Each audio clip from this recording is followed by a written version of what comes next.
Bismillahirrahmanirrahim. Assalamualaikum warahmatullahi wabarakatuh. Innal hamdalillah wassalatu wassalamu ala Rasulillah wa li azwajihi wa li dzurriyyatihi wa li ashabihi ajma'in ila yaumiddin. Subhanaka la ilma lana illa ma 'allamtana innaka antal alimul hakim. Rabbi shrah li sadri wa yassir li amri wahlul 'uqdatam min lisani yafqahu qawli. Hadirin dan pemirsa, para pendengar dimanapun Anda berada, dan tentu segenap kaula muda yang sangat saya banggakan dan yang sangat saya cintai. Pada Jumat pagi ini adalah waktu yang sangat berbahagia bagi Ustadz Haji Ahmad Yani Uhai menyapa para pemirsa dan pendengar dimanapun Anda berada. Apa kabar semua? Mudah-mudahan senantiasa dalam keadaan sehat walafiat dan terus dapat meningkatkan kualitas takwa, kedekatan kepada Allah Subhanahu wa Ta'ala. Uhai sangat berbahagia, sangat senang sekali bisa bertemu kembali, dipertemukan Allah Subhanahu wa Ta'ala pada kesempatan pagi hari ini. Dan hadirin pemirsa dimanapun Anda berada, izinkan Uhai pada pagi hari ini akan membincang seputar persoalan yang seringkali kita alami dan memunculkan pertanyaan-pertanyaan besar. Tidak hanya sekarang saja, sejak beberapa waktu yang lalu, bahkan seringkali muncul pertanyaan-pertanyaan besar itu bagi setiap kita. Pertanyaan besar itu antara lain adalah, mengapa sholat yang dilakukan seseorang atau yang kita lakukan seringkali tidak memberikan pengaruh kejiwaan apa-apa, tidak memberikan efek terhadap perubahan perilaku, sikap hidup dalam keseharian, baik di rumah, di kantor, di tengah-tengah masyarakat, di tempat berbagai macam aktivitas kita, di pasar, dan di berbagai macam lokasi di mana kita beraktivitas.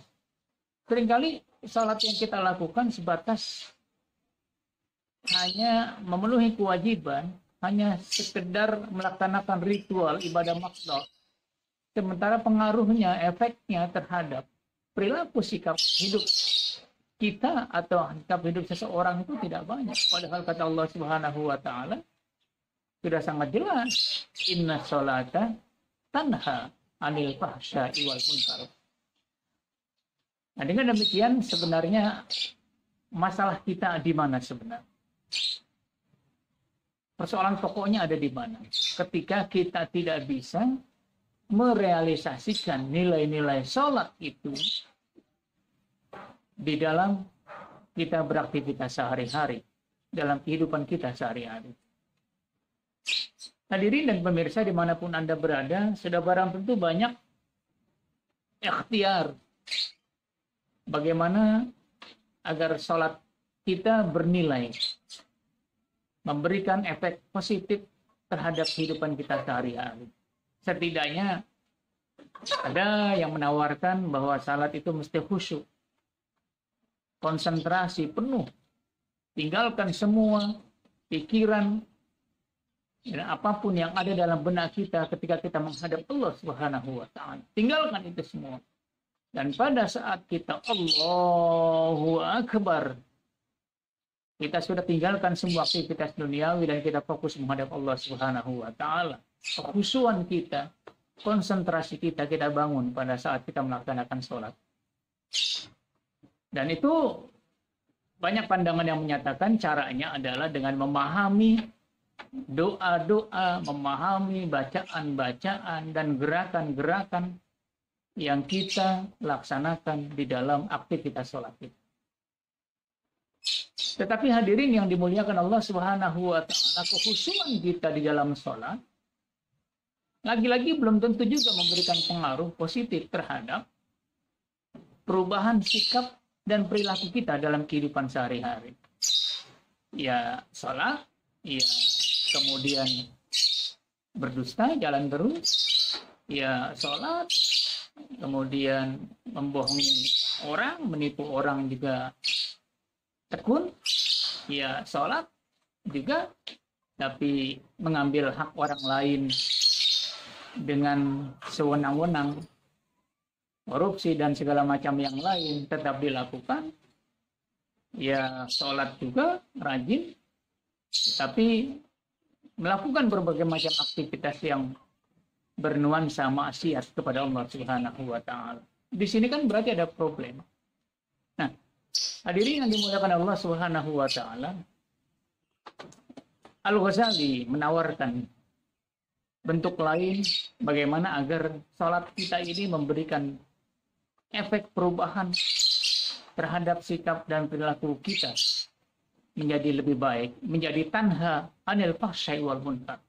Punya nilai sholat itu dalam kehidupan kita sehari-hari. Kata Al-Ghazali adalah kata kuncinya benahi hati kita.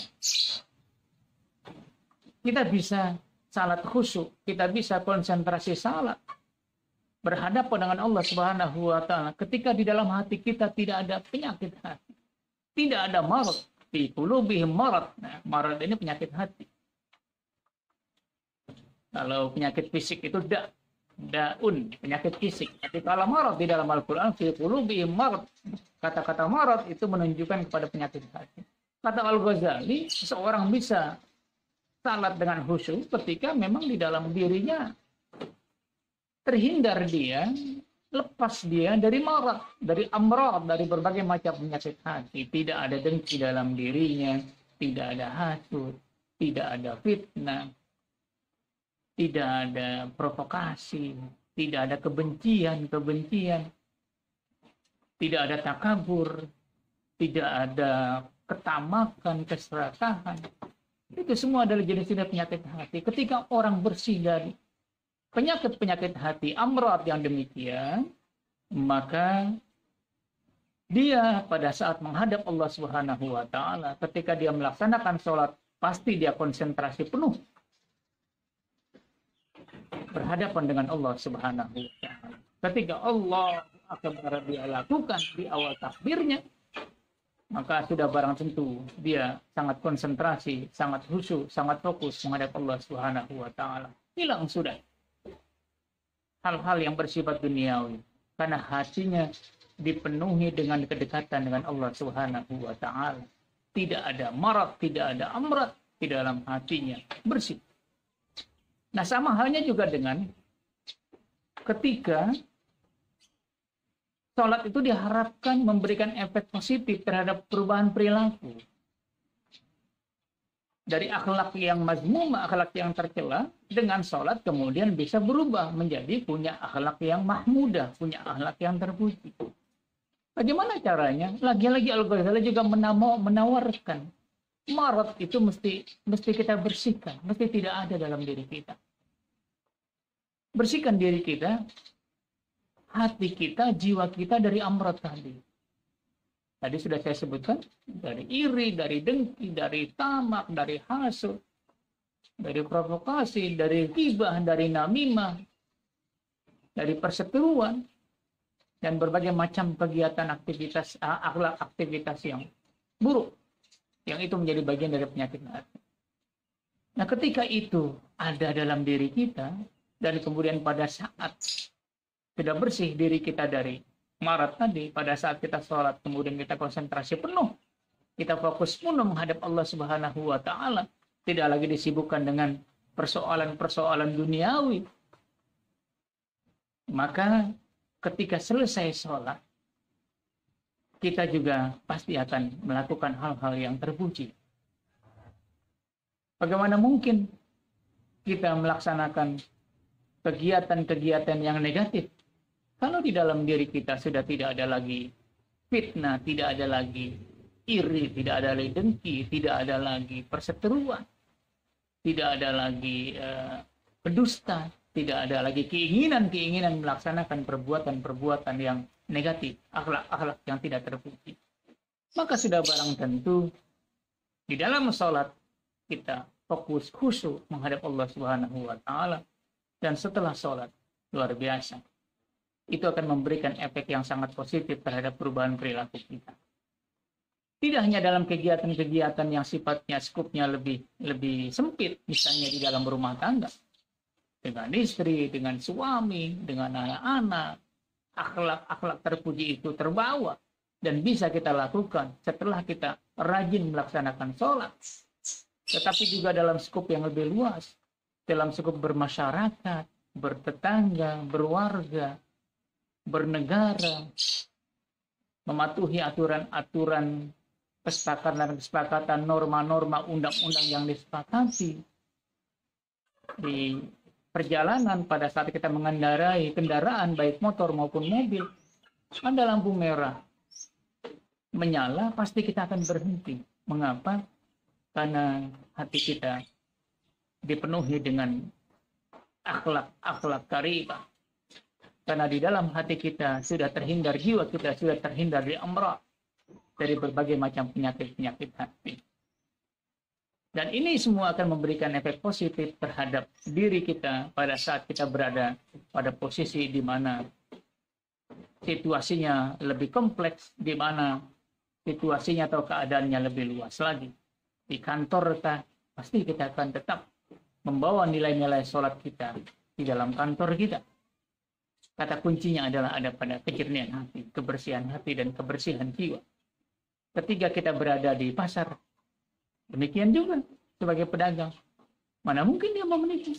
Mana mungkin dia mau mendustai pelanggannya? Setelah dia salat duha, setelah dia salat subuh dan salat isya, kemudian salat duha, dan pergi ke pasar berdagang. Tidak mungkin kalau di dalam hatinya muncul atau sudah terpatri sifat-sifat yang sangat terpuji hilang dari dirinya, amrod, penyakit-penyakit hati yang selama ini ada di dalam dirinya. Di kantor juga demikian. Di kampus, di tempat kita beraktivitas, tempat kita mengajar, di tengah-tengah masyarakat, pasti kita akan melakukan hal-hal yang positif.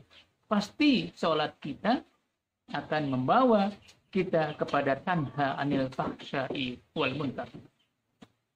Akhirnya hadirin dan pemirsa dimanapun Anda berada, kesimpulan pokok kita adalah ketika kita ingin mendapatkan kekhusyuan dalam salat, bahkan kita ingin menjawab persoalan salat kita, harus mampu membawa pada kita untuk meninggalkan hal-hal yang fahsya dan munkar, maka kata kuncinya adalah bersihkan diri kita, jiwa kita dari amrod, dari berbagai macam penyakit hati.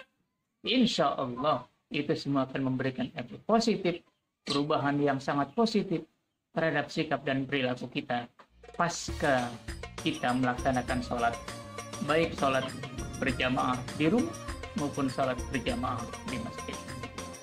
Mudah-mudahan bermanfaat buat kita semua, dan salam Jumat berkah. Mudah-mudahan senantiasa Allah memberkahi setiap langkah dan kehidupan kita, dan sisa usia kita semakin berkualitas di sisi Allah Subhanahu wa Ta'ala. Akhirul kalam, wabillahi taufiq wal hidayah. Wassalamualaikum warahmatullahi wabarakatuh.